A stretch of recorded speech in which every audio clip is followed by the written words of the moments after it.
perlindungan Allah. Orang yang duduk dalam lindungan yang maha tinggi dan bermalam dalam naungan yang maha kuasa akan berkata kepada Tuhan, tempat perlindunganku dan pupuk pertahanan. Allahku yang kupercayai, sungguh Dialah yang akan melepaskan kau dari jerat penangkap burung, dari penyakit sampar yang busuk. Dengan kepaknya ia akan menundukkan kau di bawah sayapnya. Kau berlindung kesetiaannya, ia lapis dan pagar tembok. Kau tak usah takut terhadap kedahsyatannya malam, terhadap panah yang terbang di waktu siang, terhadap penyakit sampar yang berjalan di dalam gunung, terhadap penyakit menular yang mengamuk di itu petang. Oleh 1.000 orang rebah di sisimu dan 10.000 di sebelah kananmu, tetapi itu tidak akan menimpamu.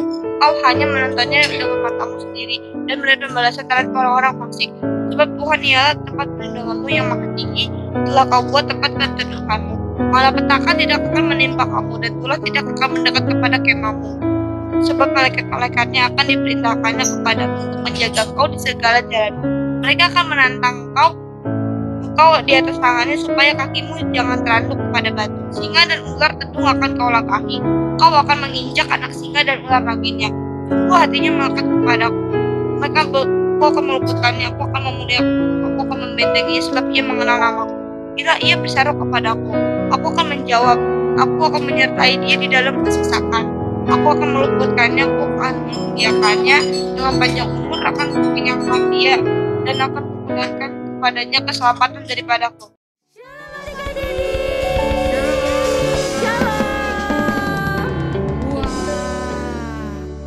Gimana nih kabarnya adik-adik hari ini? Oh, luar biasa dong. Luar biasa. Coba. Sekarang lihat kanan kirinya nih. Kalau misalnya ada adiknya, kakaknya, atau papa mama yang ikut ibadah tapi belum siap, bisikin, ayo siap-siap kita mau datang sama Tuhan. Oke, udah siap? Nah, kalau udah siap kakak mau cek suara dulu nih. Bukti kalau adik-adik udah siap. Kalau udah siap, biasa dia bakalan bilang, oke. Mana suaranya ya? Oke. Kalau udah siap, biasa dia bilang, siap dong. Siap dong. Oke. Nah, sebelum kita masuk dalam pujian penyembahan hari ini, Kakak Angel mau semuanya lipat tangannya. Kita tutup mata, kita mau sama-sama datang sama Tuhan. Kita mau sama-sama menyembah Tuhan. Kak Angel pimpin doa. Bapa kami yang terkasih di dalam surga, kami bersyukur Tuhan kalau hari ini kami, kakak, adik, papa, mama boleh kembali datang ke hadirat Tuhan. Kami mau bawa hati kami untuk kami boleh menyembah dan memuji Tuhan dengan sungguh-sungguh. Kiranya Bapa, hatimu disukakan oleh setiap nyanyian pujian dari hati kami. Kami mau janji Tuhan, kami mau taat, kami mau duduk diam, kami mau ikuti Tuhan ibadah hari ini dengan baik, dengan sungguh-sungguh. Dan biarkan segala pujian, segala kemuliaan hanya bagi Tuhan Yesus. Kami siap untuk beribadah hari ini. Hanya di dalam nama Tuhan Yesus kami berdoa. Amin. Amin. Oke, sekarang waktunya kita mau memuji Tuhan sama-sama. Kakak undang kita semua untuk bangkit berdiri. Jangan ada yang duduk lagi, apalagi tiduran. Ya nggak sih Kak? Kita harus bersemangat memuji dan menyembah Tuhan karena Tuhan udah nungguin kita. Kita mau naikkan lagu Oh Sukacitaku bersama-sama. Let's go!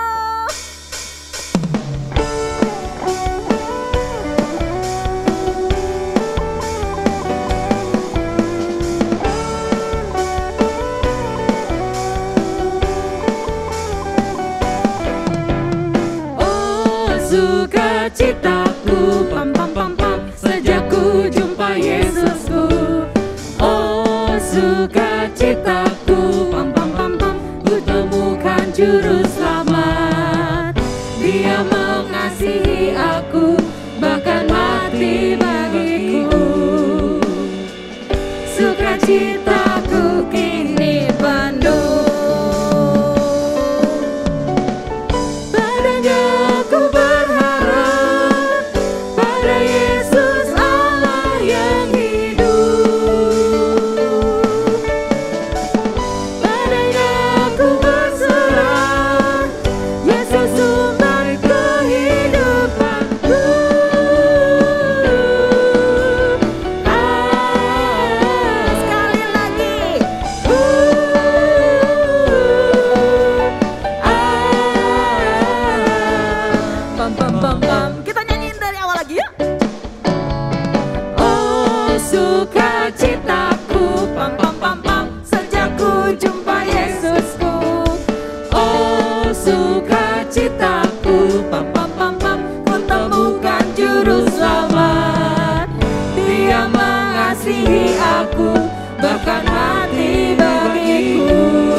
bersama-sama.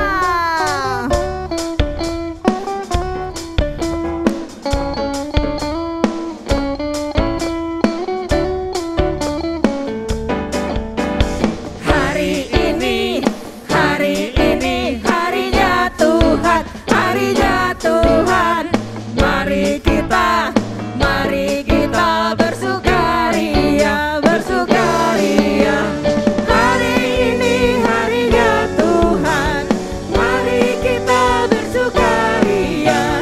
Hari ini harinya Tuhan. Sekali lagi, hari ini harinya Tuhan, harinya Tuhan. Mari kita bersukaria, bersukaria. Hari ini harinya Tuhan, mari kita bersukaria. Hari ini harinya Tuhan. Oke, mari yang cinta Tuhan kita jalan bersama-sama. Oke?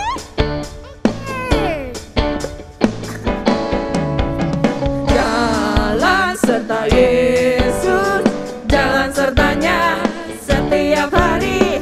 Jalan serta Yesus selamanya. Jalan dalam suka, jalan dalam suka, jalan dalam duka. Jalan sertanya setiap hari. Jalan serta Yesus selamanya. Sekali lagi ya. Jalan serta Yesus, jalan sertanya setiap hari. Jalan serta Yesus selamanya. Jalan dalam suka, jalan dalam suka, jalan dalam duka. Jalan sertanya setiap hari. Jalan serta Yesus selamanya. Serta Yesus selamanya. Yeay. Wah, coba angkat tangan tinggi-tinggi ya yang tadi pas waktu jalan semuanya semangat. Coba angkat tangannya adik-adik yang di rumah. Beri kemuliaan buat Tuhan Yesus. Oke, sekarang adik-adik boleh kembali duduk. Duduknya tetap yang rapi ya karena kita masih masuk dalam hadirat Tuhan. Sekarang kita mau siapkan hati kita. Kita mau sapa Tuhan. Kita mau berikan pujian yang terbaik buat Tuhan. Kita mau ucapkan salam sama Tuhan. Kalau di pagi hari ini kita boleh datang menyembah Dia. Biarkan Tuhan boleh merasakan setiap kerinduan adik-adik. Yuk, mari kita angkat pujian ini.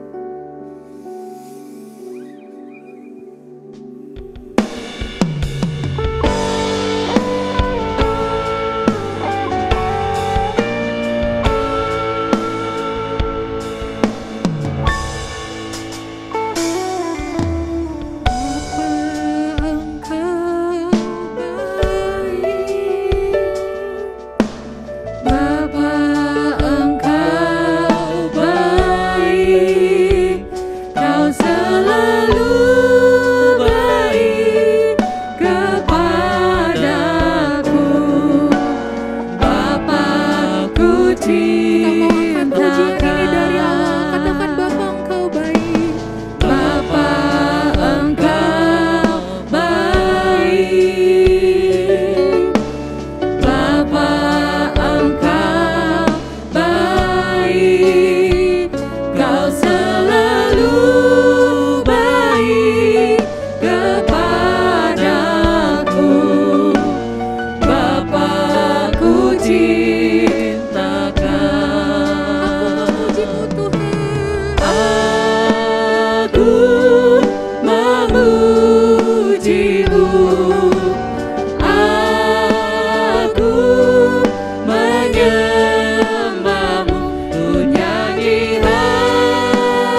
di rumah angkat pujianmu buat Tuhan. Katakan haleluya. Sebab Dia baik Tuhan. Sebab Dia mulia. Terima kasih.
Sungguh kami bersyukur Tuhan. Kalau kami anak-anak Tuhan, kami tahu Tuhan bahwa Engkau Allah kami yang baik. Kalau sekarang kami mau mendengarkan firman-Mu Tuhan, biarkan kiranya pujian ini Tuhan, pujian ini akan menyenangkan hati-Mu Tuhan. Oh haleluya. Cinta Yesus selamanya. Ku mau cinta Yesus selamanya. Meskipun badai silih berganti dalam hidupku, ku tetap cinta Yesus selamanya. Pujian ini dari awal. Ku mau cinta Yesus selamanya. Ku mau cinta Yesus selamanya. Meskipun badai silih berganti dalam hidupku, ku tetap cinta Yesus selamanya. Ya Aba, Bapa, ini aku anakmu, layakkanlah seluruh hidupku. Ya Aba, Bapa, ini aku anakmu, pakailah sesuai dengan rencanamu. Ya Aba, Bapa, ini aku anakmu, layakkanlah seluruh hidupku.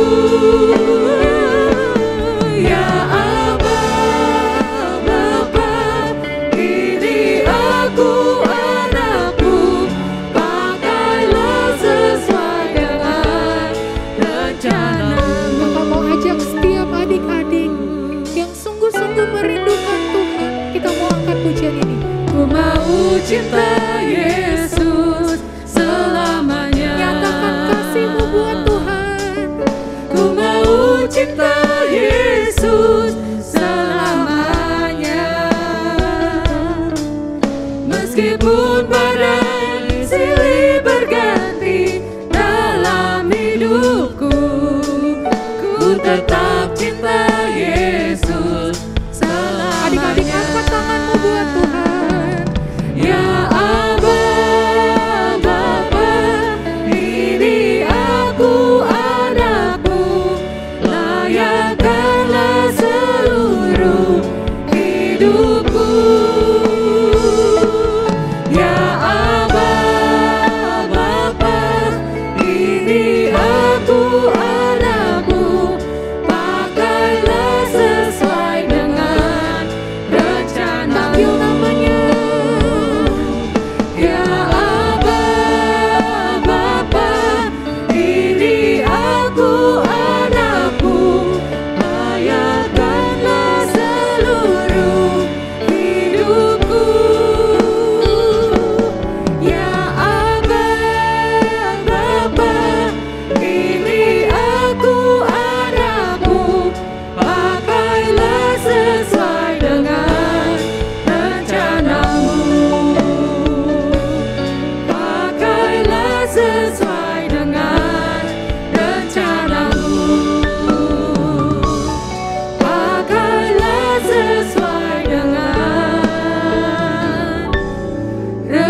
bagi yang adik-adik buka YouTube-nya pagi, selamat siang bagi adik-adik yang buka YouTube-nya siang, selamat sore bagi adik-adik yang buka YouTube-nya sore, selamat malam bagi adik-adik yang buka YouTube-nya malam. Tapi nggak boleh malam-malam ya, harus tidur kalau malam. Oke adik-adik, gimana kabar kalian semua? Sehat? Puji Tuhan. Kalau yang mungkin lagi sakit, percaya bahwa Tuhan pasti nanti sembuhkan. Baik, hari ini ceritanya tentang Petrus dan Cornelius dengan judul pengertian yang baru. Nah adik-adik, ini diambil dari Kisah Para Rasul pasal 10 ayat 1 sampai 48. Ini ceritanya tentang Petrus dan Cornelius. Nah adik-adik, siapa yang suka makan sapi? Wah pasti enak. Makan apa lagi? Ayam goreng. Wah enak juga itu. Pernah makan domba atau kambing? Itu juga bisa dimakan. Itu juga enak. Apalagi kalau kambing dibakar. Dijadikan sate. Enak. Lalu pernahkah adik-adik melihat atau ada yang makan unta? Wah nggak ada, dan itu nggak bisa. Hari ini kita mau dengar ceritanya bahwa Tuhan pernah kasih penglihatan kepada Petrus, hewan yang nggak boleh dimakan tapi disuruh disembelih. Nah gimana ceritanya? Nah mari kita dengar sama-sama. Saat itu Petrus sedang keliling kota. Nah sebelum Petrus keliling kota, saat itu Tuhan Yesusnya sudah naik ke surga. Pada saat Tuhan Yesus naik ke surga, Tuhan Yesus janji ke murid-muridnya, bahkan ke kita semua, bahwa Tuhan akan memberikan Roh Kudus kepada kita semua. Itu ada di Kisah Para Rasul pasal 1 dan pasal 2. Nah adik-adik, berarti Petrus saat itu sedang dipenuhi oleh Roh Kudus. Bahkan kalau di Kisah Para Rasul 9 itu tuh Petrus sedang menyembuhkan beberapa orang. Yang saat ini karena mau cerita, Petrus waktu di Yope pun, nama kotanya Yope, itu juga menyembuhkan orang. Kenapa bisa? Karena Roh Kudus ada dalam diri Petrus. Nah sebelum kakak cerita tentang Petrus, kakak mau cerita tentang seseorang namanya Cornelius. Cornelius ini adalah pemimpin pasukan. Dia seorang perwira. Dia gagah perkasa kayak tentara-tentara kita itu. Wah keren kan? Dia nggak takut mati pokoknya, karena dia kerjanya berperang gitu. Nah Cornelius ini itu takut akan Allah, padahal dia bukan orang Yahudi, dia orang Romawi. Dia juga sering berbuat baik, sering membantu orang yang kekurangan. Kalau saat ini kita saat pandemi kan kadang-kadang kita suka nonton di TV itu ya, atau mungkin ada papi mami atau mungkin ada adik-adik yang saat ini kayaknya mau makan McDonald jadi susah. Nah saat itu Cornelius, ini balik lagi Cornelius, itu sering memberi sedekah. Kalau ada orang yang membutuhkan, dibantu sama dia. Wah Corneliusnya orang baik, suka memberi, orang baik. Terus dia takut akan Allah, tapi dia bukan orang Yahudi. Jadi dia percaya sama Allah, cuman dia juga bingung mau kepada siapa nih Allahnya, karena saat itu kan banyak nyembah dewa. Lalu satu hari waktu Cornelius mau berdoa, tahu-tahu dia dapat penglihatan berkilau-kilauan. Terus ada seseorang gitu, wah dalam doanya dia penglihatan. Terus orang itu datang, dia bilang ini, Cornelius. Wah dia pikir ini Tuhan. Iya Tuhan, iya aku dengar namaku dipanggil Tuhan. Terus kata orang itu gini, itu kalau Alkitab bilang itu malaikat. Cornelius, Tuhan sudah mendengar semua doamu. Wah Cornelius rajin berdoa. Tuhan juga sudah melihat semua kebaikanmu, suka bantuin orang. Tuhan seneng karena Cornelius orang baik dan suka bantuin orang. Nah Cornelius, kamu harus suruh orang pergi ke Yope. Di sana, Yope itu nama kota. Ke Yope. Di Yope ada seorang namanya Petrus. Undang ke rumahmu, biar dia cerita lebih banyak lagi tentang Tuhan yang kamu doakan itu.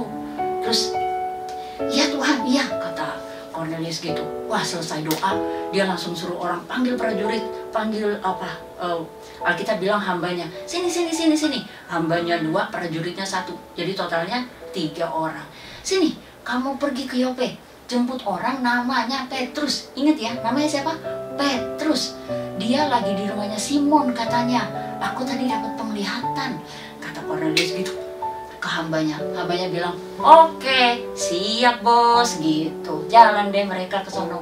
Nah, lagi jalan ke sono, terus si Petrus jam 12 siang mau makan siang. Lapar banget si Petrus. Aduh, tapi mau doa dulu sebelum makan. Begitu Petrus lagi doa, tahu-tahu dia lihat ada sesuatu dari langit turun. Kayak kain lebar gitu, kainnya dipegangin, tapi di dalamnya banyak hewan. Terus si Petrus, hewan apa itu ya? Terus turun kainnya, terus dia lihat, kok isinya ada unta, ada ular, ada apa lagi? Ada singa, ada apa lagi? Ada hewan semua yang tidak bisa dimakan, bukan sapi, bukan ayam. Terus Petrus gini, Tuhan, ini apa ya? Kok aku lihat hewan-hewan ini? Tuhan bilang ini, Petrus, ayo sembelih hewan ini, terus makan. Wah, enggak Tuhan, aku nggak makan hewan ini, nanti bisa sakit, kata Petrus gitu. Terus Tuhan bilang ini, Petrus, ayo sembelih hewannya. Sembelih itu apa? Potong hewannya, terus dimakan. Enggak Tuhan, aku gak mau makan hewan ini Tuhan. Gak mau makan ayam goreng aja enak. Makan sapi dibakar. Apa disop juga enak? Waduh. Terus Tuhan bilang, sampai 3 kali Tuhan bilang, Petrus, ayo bangun, sembelih hewannya. Terus tiba-tiba hilang deh penglihatannya.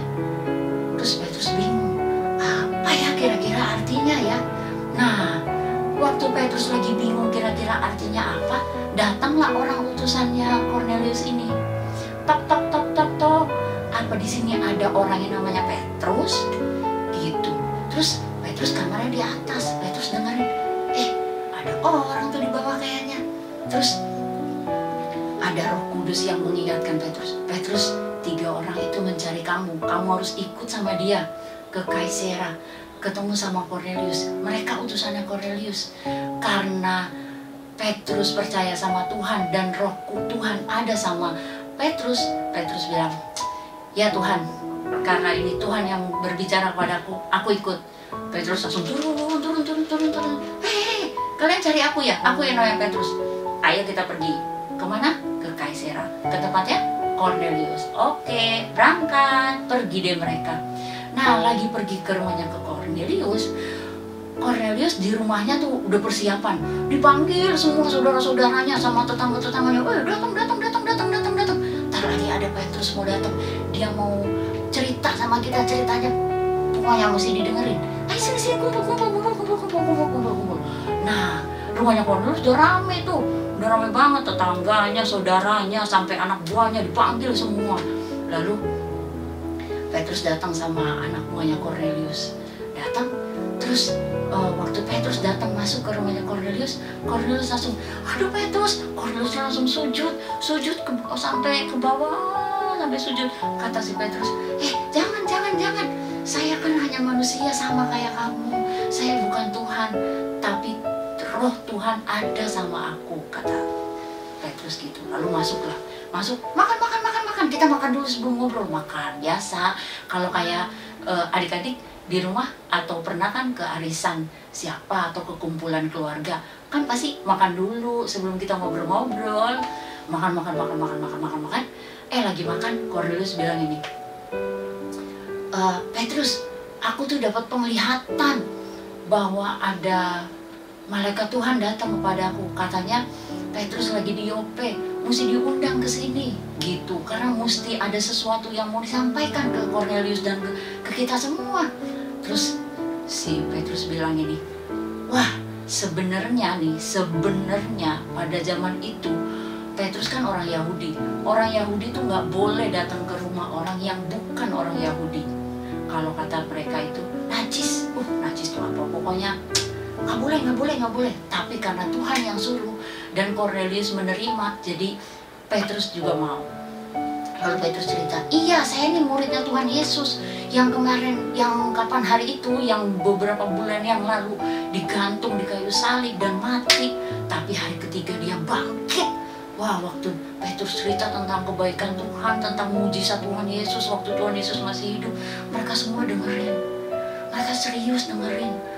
Wah, keren nih. Wah, Tuhan Yesus bisa nyembuhin. Wah, Tuhan Yesus tuh beneran anak Allah, beneran apa yang diutus dari Allah, dari langit diutus untuk menyelamatkan kita semua, bukan hanya menyelamatkan orang Yahudi, tapi menyelamatkan kita semua, termasuk kakak dan adik-adik semua. Terus pada saat itu, waktu Petrus lagi cerita-cerita tentang kebaikan Tuhan, cerita tentang mujizat Tuhan, bahwa Tuhan Yesus adalah Tuhan, satu-satunya Tuhan yang bisa menyelamatkan kita semua, yang bisa membawa kita semua masuk ke surga nanti. Waduh, mereka tiba-tiba waktu dengerin Petrus, serius dengerin Petrus, yang tadinya mungkin ngantuk-ngantuk jadi serius banget dengerin Petrus, bener-bener serius. Tiba-tiba Roh Allah masuk ke mereka. Mereka menerima Roh Kudus. Mereka tiba-tiba berbahasa roh. Kalau kayak adik-adik pernah lihat orang berdoa berbahasa roh yang mereka semua juga gitu. Padahal mereka belum tentu percaya sama Tuhan Yesus, tapi mereka sudah terima. Wow, itu luar biasa. Itu sesuatu yang luar biasa. Lalu Petrus bilang begini, wow, ini benar-benar pekerjaan Tuhan yang luar biasa. Kalau mereka semua sudah terima Roh Kudus, berarti mereka harus dibaptis dalam nama Tuhan Yesus agar mereka lebih percaya lagi, imannya lebih kuat, dan tetap percaya sama Tuhan sampai di akhir hidupnya. Nah, adik-adik, kalau kalian di bawah umur 12, mungkin kalian memang belum dibaptis, belum saatnya.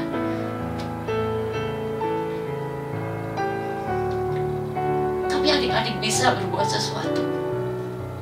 Yang pertama, kalau adik-adik mungkin kesel sama teman, ada teman yang bikin kesel, ada siapa? Oh, guru mungkin. Ini guru bikin kesel nih, kasih tugas banyak, bikin kesel aku, kejar-kejar tugas, kejar-kejar mami, sampai aku mesti kerjain tugas. Siapa lagi? Atau mungkin mami, papi, adik kakak kalian mungkin bikin kesel, bikin apa ya, pokoknya bikin gak enak banget hatinya. Doain mereka. Pertama-tama kalian minta ampun dulu sama Tuhan. Kalau kalian udah minta ampun, baru doain mereka, biar mereka juga bisa diubahkan Tuhan, biar mereka juga bisa berubah. Yang mungkin tadinya, yang mungkin ada teman yang nakal jadi baik, yang mungkin papi mami suka marah-marah jadi kurang marah-marahnya, mungkin adik kakak suka ngeledek jadi berkurang meledeknya. Nah, adik-adik, ceritanya udah selesai. Kakak mau doa, ikuti doa kakak ya. Lipat tangannya kalian, tutup mata. Tuhan Yesus, terima kasih untuk cerita hari ini tentang Petrus dan Cornelius. Tuhan, aku mohon ampun atas segala kesalahanku, atas segala dosaku. Tuhan, ampuni aku. Saat ini ya Tuhan, aku menerima Engkau, Yesus Kristus, sebagai Tuhan dan Juru Selamatku dalam hidupku. Tuhan Yesus, pakai hidupku agar aku bisa menjadi berkat bagi orang lain. Tuhan, saat ini aku juga mau berdoa untuk mereka yang menyakiti hatiku. Mungkin mami papi, oma opa, adik kakak, teman-teman, atau guru-guru. Tuhan, Ampuni mereka Tuhan, ampuni mereka ya Tuhan. Tolong mereka, mungkin mereka lagi kesel, mungkin mereka juga lagi mengalami hal yang tidak baik, sehingga membuat aku juga jadi kesel. Tuhan tolong aku, jadikan aku anak yang baik, anak yang mau dengar-dengaran, anak yang terus belajar berbuat baik, mau memberi, mau menolong teman-teman, adik kakak, papi mami. Tuhan Yesus, terima kasih. Dalam nama Tuhan Yesus Kristus, haleluya, amin. Pentakosta ketiga. 1. Pentakosta ketiga adalah pencurahan Roh Kudus yang paling dahsyat di zaman ini, melebihi yang terjadi di Azusa Street. 2. Pentakosta ketiga akan mengakibatkan penuaian jiwa terbesar dan yang terakhir sebelum Tuhan Yesus datang kembali.